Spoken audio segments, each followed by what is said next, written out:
한국이 3개월 연속 세계 선박 수주 1위 자리를 차지했습니다. 한국조선업이 그리스 덕분에 숨통이 트이고 있습니다.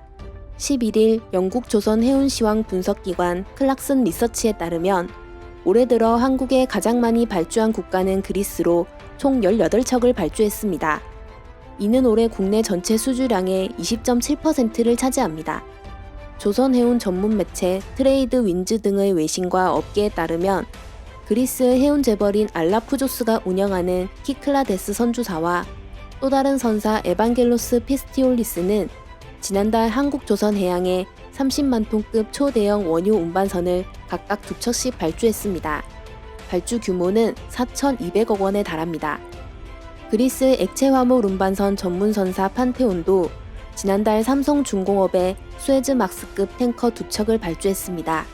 삼성중공업에 수주한 선박의 사용과 건조 가격은 알려지지 않았지만 수에즈막스급 탱커의 척당 가격이 5,600만 달러임을 고려할 때 계약 규모는 1,200억 원이 넘어갈 것으로 예상됩니다. 이 밖에도 그리스 선사 플레이아데스는 최근 대한조선과 아프라막스급 원유 운반선 한 척의 건조 계약을 체결했습니다. 수주 금액은 540억 원 정도로 알려졌습니다. 업계 관계자는 그리스는 해양 강국으로 전 세계에서 발주량이 가장 많은 국가 중 하나라고 말하며 특히 기술력이 뛰어난 한국을 선호한다고 밝혔습니다. 또한 최근 대우조선해양은 한국조선업이 초격차 경쟁력을 자랑하는 LNG 운반선 수주에 성공하면서 타 LNG 프로젝트에서도 한국조선소의 수주 소식이 들릴 것으로 업계는 전망하고 있습니다.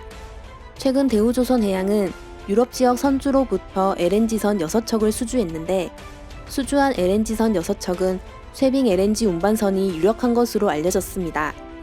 쇠빙 LNG 운반선은 극지의 얼음을 깨면서 LNG를 운반하는 선박으로 일반 LNG 선박보다 가격이 50% 이상 높아 수주 시 조선사의 수익을 더 높일 수 있는 효자상선입니다. 특히 대우조선해양이 지난 12일 공시를 통해 밝힌 이번 LNG선의 한 척당 가격은 3,379억 원으로 대우조선해양은 6척을 총액 2조 274억 원에 수주하는 잭팟을 터뜨린 것입니다.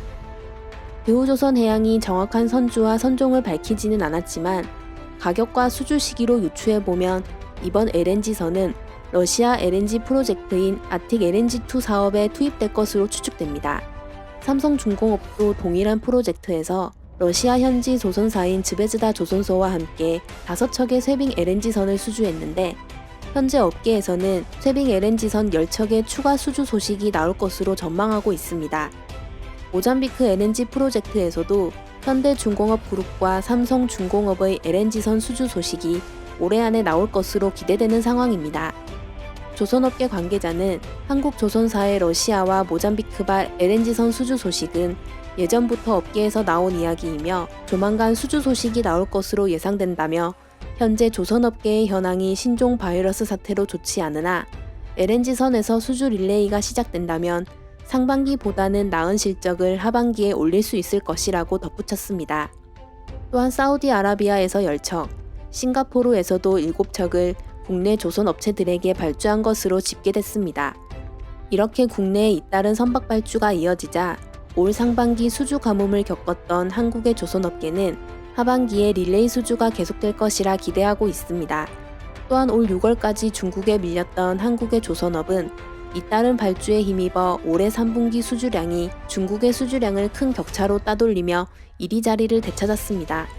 한국이 3개월 연속 세계 선박 수주 1위 자리를 차지한 것입니다. 국내 조선업계는 올 상반기 신종 바이러스 사태와 저유가에 따른 경기 침체로 국내 조선 3사가 전체 목표 수주액의 20%도 달성하지 못하는 등 최악의 시간을 보내야만 했습니다.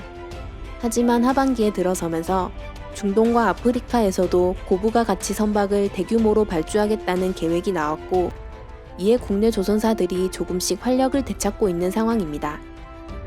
한국의 상반기 경제 성장률은 타 국가들에 비해 비교적 낮은 감소세를 보였고 하반기에 들어서면서부터 조금씩 회복세를 보일 것이라 전망되고 있습니다. 그러나 아직 전 세계적으로 신종 바이러스 사태가 계속되고 있기 때문에 경제구조 변화와 맞물린 잠재 성장률의 추가 하락과 성장 복원력의 약화 가능성에도 유의할 필요가 있습니다. 과연 한국의 조선업이 다시 정상 궤도에 올라 한국의 하반기 경제 회복에 기여할 수 있을지 기대됩니다. 이상 타임투브였습니다. 시청해 주셔서 감사합니다.